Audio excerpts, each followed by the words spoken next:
ಶ್ರೀ ಮಾಲತೇಶ ಜ್ಯೋತಿಷಾಲಯ ವೇದಮೂರ್ತಿ ಪಂಡಿತ ಜ್ಯೋತಿಷ್ಯ ಶ್ರೀ ನೀಲಕಂಠ ಗುರುಜಿ. ಜನ್ಮಕುಂಡಲಿ ಹಸ್ತ ಸಾಮುದ್ರಿಕ ನೋಡಿ ನಿಮ್ಮ ಸಂಪೂರ್ಣ ಭವಿಷ್ಯವನ್ನ ಹೇಳಲಾಗುವುದು. ನಕ್ಷತ್ರ ದೋಷ, ಋತುಮತಿ ದೋಷ, ಸರ್ಪದೋಷ ಹಾಗೂ ಕುಜ ದೋಷ ನಿವಾರಣೆ ಮಾಡಿಸಲಾಗುವುದು. ಸರಳ ವಾಸ್ತುವಿಗಾಗಿ ಸಂಪರ್ಕಿಸಿರಿ.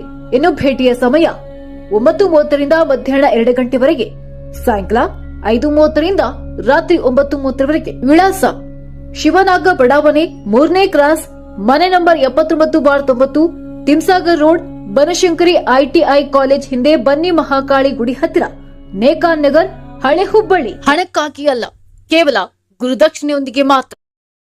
Mobile number 9901713668 9535951307. ದ್ವಾದಶ ರಾಶಿಯವರ ವಾರ ಭವಿಷ್ಯ. ಕ್ರೋಧಿ ನಾಮ ಸಂವತ್ಸರ ಉತ್ತರಾಯಣ ಶಿಶಿರ ಋತು ಪಾಲ್ಗುಣ ಶುಕ್ಲ ದಶಮಿಯಿಂದ ಬಹುಳ ಬಿದಿಗೆವರೆಗೆ, ಅಂದರೆ 9/3/2025 ರಿಂದ 16/3/2025 ಈ ವಾರದ ಚಂದ್ರನ ಸಂಚಾರ ಪುನರ್ವಸು ನಕ್ಷತ್ರದಿಂದ ಹಸ್ತ ನಕ್ಷತ್ರದವರೆಗೆ. ಮೇಷರಾಶಿ. ಹೊಸ ಕೆಲಸದ ಪ್ರಯತ್ನದಲ್ಲಿ ಇರುವವರು ಕೊಂಚ ಶ್ರಮ ಹಾಕಿದರೆ ಕೆಲಸ ಸಿಗುತ್ತದೆ. ಲಾಭಸ್ಥಾನದಲ್ಲಿ ಶನಿ ಸೂರ್ಯ ಇರುವುದು ಕೇಂದ್ರ ತ್ರಿಕೋಣಾಧಿಪತಿ ಯೋಗ ಆಗಿದೆ. ಇದು ಕೆಲಸಗಳನ್ನು ಹಗುರ ಮಾಡುತ್ತದೆ.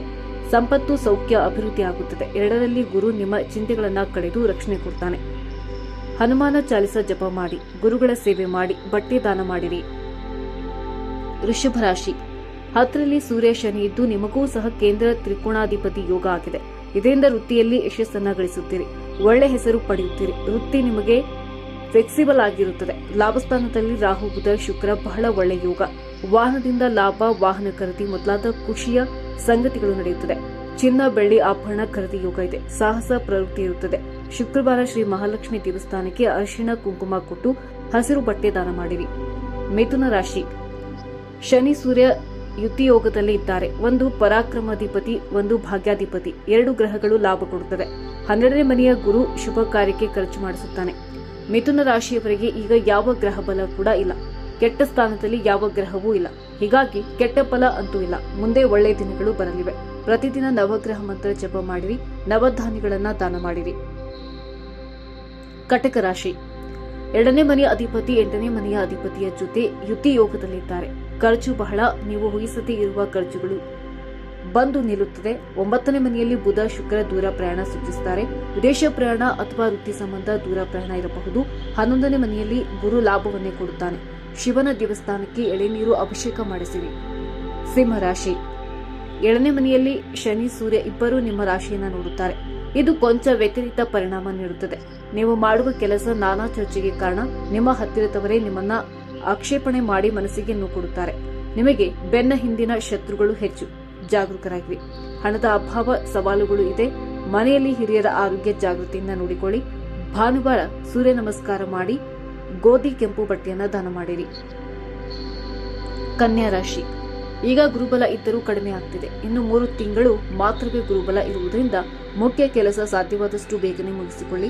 ಕಚೇರಿಯಲ್ಲಿ ಯಾವುದಾದ್ರೂ ಪಿತೂರಿ ಮಾಡಿ ನಿಮ್ಮ ಕೆಲಸಕ್ಕೆ ಸಂಚಕಾರ ತರಬಹುದು. ಎಚ್ಚರಿಕೆಯಿಂದಿರಿ. ಹಣದ ಹರಿವು ಉತ್ತಮವಾಗಿದ್ದು ಖರ್ಚು ಇವೆ. ಹೊಟ್ಟೆಗೆ ಸಂಬಂಧಿಸಿದ ತೊಂದರೆಗಳು ಎದುರಾಗುತ್ತವೆ. ರಾಹು 6ನೇ ಮನೆಗೆ ಪ್ರವೇಶವಾದಾಗ ಉತ್ತಮ ಸಂಗತಿಗಳು ನಡೆಯುತ್ತದೆ. ಒಂದು ಸಲ ಸರ್ಪ ಶಾಂತಿ ಪರಿಹಾರ ಮಾಡಿಕೊಳ್ಳಿರಿ. ತುಲಾರಾಶಿ. ಈಗ ಗುರು 8ನೇ ಮನೆಯಲ್ಲಿದ್ದು ಮಾನಸಿಕ ಹಿಂಸೆ ಬಹಳವಾಗಿರುತ್ತದೆ. ಪತಿ ಪತ್ನಿಯರ ನಡುವೆ ಮನಸ್ತಾಪ, ಹಣಕಾಸಿನ ಗೋಜಲುಗಳು. ಪಂಚಮ ಶನಿಯ ಪ್ರಭಾವ ಕೆಲವೇ ದಿನಗಳಲ್ಲಿ ಗುರುವಾಗುತ್ತದೆ. ಪರಿಸ್ಥಿತಿ ಸುಧಾರಣೆ. ಈಗ ವೃದ್ಧಾಶ್ರಮ ಅಲೆದಾಟ, ಯಾವುದೇ ಫಲಪ್ರದ ಸಂಗತಿಗಳು ಇಲ್ಲದೆ ಬಳಲುತ್ತೀರಿ. ತಾಳ್ಮೆ ಸಹನೆ ಕಾಪಾಡಿಕೊಳ್ಳಿ. ಶ್ರೀ ದತ್ತ ಮಂದಿರದಲ್ಲಿ ಕಲ್ಲು ಸಕ್ಕರೆ ನೈವೇದ್ಯ ಮಾಡಿ ಪ್ರಸಾದ ಹಂಚಿ ಕಡಲೆ ಹಳದೆ ಬಟ್ಟೆ ದಾನ ಕೊಟ್ಟು ಬನ್ನಿರಿ. ವೃಶ್ಚಿಕ ರಾಶಿ. ಗುರುಬಲ ಇದ್ದರೂ ಪಂಚಮ ಶನಿಯ ಪ್ರಾರಂಭವಾಗಿರುವುದರಿಂದ ಈಗ ಅಡೆತಡೆಗಳು ಇವೆ. ಯಾವುದೇ ಕೆಲಸ ತಕ್ಷಣ ಆಗುವುದಿಲ್ಲ. ಸಮಯ ತೆಗೆದುಕೊಳ್ಳುತ್ತದೆ. ಹಣದ ಹರಿವು ಉತ್ತಮ. ಮನೆಯಲ್ಲಿ ಶುಭ ಕಾರ್ಯ ನಡೆಯುವ ಲಕ್ಷಣಗಳಿವೆ. ಲಾಭಸ್ಥಾನದಲ್ಲಿ ಕೇತು, 7ನೇ ಮನೆಯಲ್ಲಿ ಗುರು ನಿಮಗೆ ಬೆಂಬಲವಾಗಿ ಇದ್ರೂ ಮನಸ್ಸಿಗೆ ನೆಮ್ಮದಿ ಕಡಿಮೆ. ಮಾನಸಿಕ ಕಿರಿಕಿರಿ, ಒತ್ತಡಗಳು ಇರುವೆ. ಇನ್ನು ಪ್ರತಿದಿನ ಶ್ರೀ ಶನಿ ಭಗವಂತನ ಮಂತ್ರವನ್ನ ಜಪ ಮಾಡಿರಿ. ಬಡ ಮಕ್ಕಳಿಗೆ ಪುಸ್ತಕ ದಾನ ಮಾಡಿರಿ. ಧನು ರಾಶಿ. ಈಗ ಷಷ್ಠ ಸ್ಥಾನದಲ್ಲಿ ರಾಹು ಸುಖ ಸ್ಥಾನದಲ್ಲಿರುವುದರಿಂದ ಎತ್ತ ತಿರುಗಿದ್ರೂ ಕಿರಿಕಿರಿಗಳೇ, ಒತ್ತಡ ಅನುಭವಿಸುತ್ತೀರಿ. ಮನೆಯಲ್ಲಿ ನಿಮಗೆ ವಿರೋಧಗಳ ಕಾಣಬಹುದು. 3ನೇ ಮನೆಯ ಶನಿಯ ಪ್ರಭಾವ ಕಡಿಮೆ. ರಾಹು ಇನ್ನು ಕೆಲವೇ ತಿಂಗಳಲ್ಲಿ 3ನೇ ಮನೆಗೆ ಬರುತ್ತಿದ್ದು ಅನುಕೂಲಕರ ಪರಿಸ್ಥಿತಿ ಏರ್ಪಡುತ್ತದೆ. ಮುಂದೆ ಗುರುಬಲ ಕೂಡಿಕೊಂಡು ಎಷ್ಟೋ ಸಮಸ್ಯೆಗಳು ಪರಿಹಾರವಾಗುತ್ತವೆ. ಪ್ರತಿದಿನ ಬೃಹಸ್ಪತಿ ಮಂತ್ರ ಜಪ ಮಾಡಿರಿ. ಮಂಗಳವಾರ ಶ್ರೀ ಆಂಜನೇಯನಿಗೆ ಎಳ್ಳೆಣ್ಣೆ ದೀಪ ಬೆಳಗಿಸಿರಿ. ಮಕರ ರಾಶಿ, ಈಗ ಗುರುಬಲ ಇದೆ, ರಾಹುಬಲ ಕೂಡ ಇದೆ. ಹೊಸ ಯೋಜನೆ ಅನುಷ್ಠಾನಕ್ಕೆ ತರುವ ಸಮಯ. ಕೆಲವೇ ದಿನಗಳಲ್ಲಿ ಸಾಡೆ ಶನಿಯ ಮುಗಿಯುತ್ತದೆ. ಶನಿ 3ನೇ ಮನೆಗೆ ಬರುತ್ತಾನೆ. ನಿಮಗೆ ಸಾಧ್ಯವಾದಷ್ಟು ಚೇತರಿಕೆ ಲಕ್ಷಣಗಳು ಗೋಚರಿಸುತ್ತವೆ. ಹೊಸ ಕೆಲಸ, ಸ್ಥಾನಮಾನ, ಪದವಿ, ಅಧಿಕಾರ ಎಲ್ಲವೂ ಸಿಗುವ ಸಮಯ. ಅವಿವಾಹಿತರಿಗೆ ವಿವಾಹ ಯೋಗ, ವಿದೇಶ ಪ್ರಯಾಣ ಇದೆ. ಇನ್ನು ಪ್ರತಿದಿನ ಲಲಿತ ಸಹಸ್ರನಾಮ ಜಪ ಮಾಡಿರಿ. ಕುಂಭರಾಶಿ, ಈಗ ಸ್ವಲ್ಪ ನಿಧಾನ ಜೀವನ. ತಾಯಿಯ ಆರೋಗ್ಯಕ್ಕೆ ಸಮಸ್ಯೆ, ತಾಯಿಗೆ ಒತ್ತಡಗಳು ಇರುತ್ತವೆ.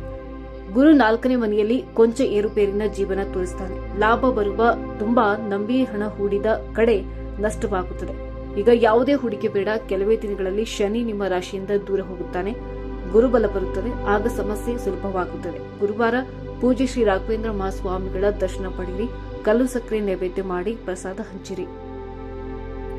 ಮೀನರಾಶಿ, ನಿಮಗೆ ಇನ್ನೂ ಸಾಡೆಸತಿಯ ಪ್ರಭಾವ ಇರುವುದರಿಂದ ಸಮಾಧಾನ ಈಗ ಸದ್ಯಕ್ಕೆ ಸಾಧ್ಯವಿಲ್ಲ. ನಿಮ್ಮ ಆರೋಗ್ಯ, ಮನೆಯವರ ಆರೋಗ್ಯ ಎರಡೂ ಕಡೆ ಗಮನಿಸಿಕೊಳ್ಳಿ. ನಿಮ್ಮ ರಾಶಿಯಲ್ಲಿ ರಾಹು ಇರುವುದರಿಂದ ಕೊಂಚ ಕಣ್ಣಿನ ತೊಂದರೆ, ಬ್ಯಾಕ್ಟೀರಿಯಾ ಇನ್ಫೆಕ್ಷನ್ ಮೊದಲಾದ ತೊಂದರೆಗಳು ಕಾಣಿಸಬಹುದು. ಸರಿಯಾದ ವೈದ್ಯರಿಗೆ ತೋರಿಸಿ ಸಾಧ್ಯವಾದಷ್ಟು ಧೈರ್ಯವಾಗಿ ಪರಿಸ್ಥಿತಿಗಳನ್ನು ಎದುರಿಸಿ. ಹಣದ ಅಡಚಣೆ ನಿಭಾಯಿಸಿ. ಯಾರೊಂದಿಗೂ ಜಗಳ ಬೇಡ, ಅನಗತ್ಯ ಮಾತು ಕೂಡ ಬೇಡ. ಜಾಗ್ರತೆ. ಪ್ರತಿದಿನ ಶನಿ ಭಗವಂತನ ಮಂತ್ರ ಜಪ ಮಾಡಿ. ಶನಿವಾರ ಕರಿಯಲು ಉದ್ದು ಬಟ್ಟೆ ದಾನ ಮಾಡಿರಿ.